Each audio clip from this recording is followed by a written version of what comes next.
This is nuts. This is so steep. You literally have to be climbing this at certain points to get up. This is mad. Hi everyone, I hope you're having a lovely day. This video is a little bit different to my usual kind of content, but it's a story I've really wanted to talk about for some time now. Now, if you watched any of my recent videos, you'd know I'm a huge fan of hiking, and so are my family. And last year, me, my brother, and my cousin all went to Snowdonia.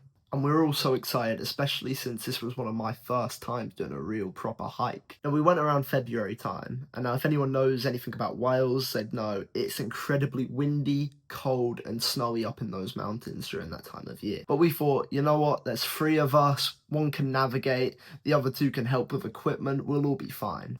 And so around 7 or 8 in the morning, we began to make our way over to the mountains. Now, what was really cool is it was quite a quiet time that time of day. There wasn't too many people going up these mountains, and that was really nice because we were able to have some really nice conversations with people. I should probably clarify actually that we were doing the mountains opposite to Snowdon, but regardless, we got to see a lot of different people making their way up these mountains, and we all went in a really similar direction, which was Devil's Kitchen. And for me, it was absolutely insane. Like, for me, I've always wanted to do rock climbing, bouldering, like all these different types of things, and this was perfect for me, especially as a smaller guy. What was probably just a normal hike for most people was like some grade 1 scrambling for me, especially due to the challenge of it. You see, it was really icy, so we had to get these big crampons on, and my brother didn't even have crampons. And we were slowly, desperately making our way up this mountain, and it was really, really fun. Because anyone who likes mountain climbing, they'd know that it's really nice to have a bit of a challenge every once in a while. And a challenge is exactly what we got. You see, we made excellent time up Devil's Kitchen, and eventually made it to the top of the mountain. Peak number 1 mountain. And in me and my brother's confidence, we convinced our cousin to slightly go off course. You see, we'd planned out a perfect route, but we found that a bit too easy, you see. We wanted a nice long hike, especially after all the time we'd travelled to get to Wales. And we thought, whilst we're up there, we might as well have a bit of an exploration. However, this is when it got extremely dangerous. I'm going to show you some photos here, which was quite literally the nicest bit of it.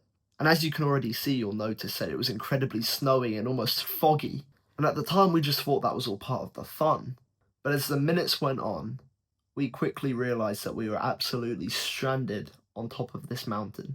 You see, because of how cloudy, windy and snowy it was, despite us having a map and compass, we'd constantly overshoot where we were going. And there were multiple moments where we nearly went off a cliff. And as we continued, the wind built up, the snow got thicker, and the temperature dropped lower. Now, my brother and cousin are a little bit older than me, and I've always thought of them to be really calm, composed, all these great things.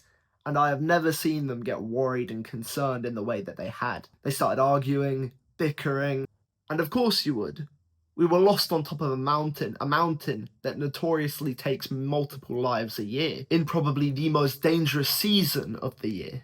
Now, as this continued, our energy levels began to drop. I started seeing stars at one point. Like, I know I'm not that experienced at hiking, but that was pretty scary. There were black dots going off in my eyes, and my body started to shut down a little bit. We were getting cold, we were getting lightheaded, we were even losing things, and it was getting worse by the second. And that's when something really, really interesting happened. Despite us being completely silent and completely alone up there, 2 random people emerged from the fog. And through the thick snow, the intense fog, the freezing bone-chilling cold, we made our way to the top of Gleidefach. Now, I'm not entirely sure if they brought us down the Sinister Gully or the Dexter Gully. I'm going to show some pictures, and if anyone knows anything about hiking, they might be able to help me out here. I was more amazed at the fact that 2 people we hadn't seen going up the mountain came out of the fog, found us, and brought us to the exit. But that's not the weird bit. As we descended, it was incredibly, incredibly dangerous. The rocks were slipping constantly and rocks were flying down. And there were so many moments where I'd lose my grip and start falling and then suddenly find my hand on a different rock, or my cousin having a rock fly towards his head and at last minute change direction and hit another boulder. But bar none, the strangest moment of the entire hike was how those 2 people who found us suddenly disappeared. Now, I cannot state enough, this place was completely open. Yes, it was incredibly steep, but incredibly open. and there was absolutely no way they went off either side. They must have only gone down. And at first, naturally, we thought nothing of it. We thought, surely they must have gone down a little bit faster than us. But it wasn't like they were too far ahead of us. And as we made our way to the ground, we saw, quite literally, everyone who was on this hike. And I mean everyone. There were families we recognised, talked to, that we could see making their way down to the car park. But the two people who helped us out were nowhere to be seen. And I mean, this was completely open land. They were going the exact same direction as us. They were saying that they were going down. And all of a sudden, we lose sight of them for 1 second and they completely disappear. Like, I need you guys to deep this for a second. We had seen virtually everyone, talk to everyone going up this route. We'd made our way to the mountain, we'd got lost, we were in serious danger, and out of nowhere, these two people had come out of nowhere and helped us get to the exit. They knew how to get there despite the fog. And then they disappear out of nowhere. We never saw them before. They appeared out of nowhere, and then in an instant, they disappeared. Now, I know a lot of people might say, oh, but what if they fell? But you don't understand. The route we were taking was going all the way down, and if they had fallen, we would have seen them. And then you might say, but what if they just walked off? What if they were faster than us? And at first, that's what we thought.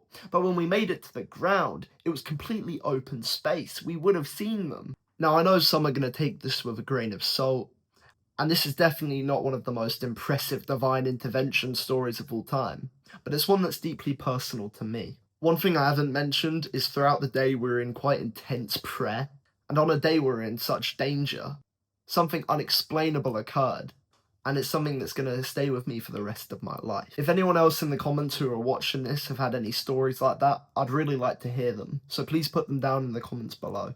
Other than that, I will hope you have a lovely day. God bless, take care, I love you guys, and see you next time.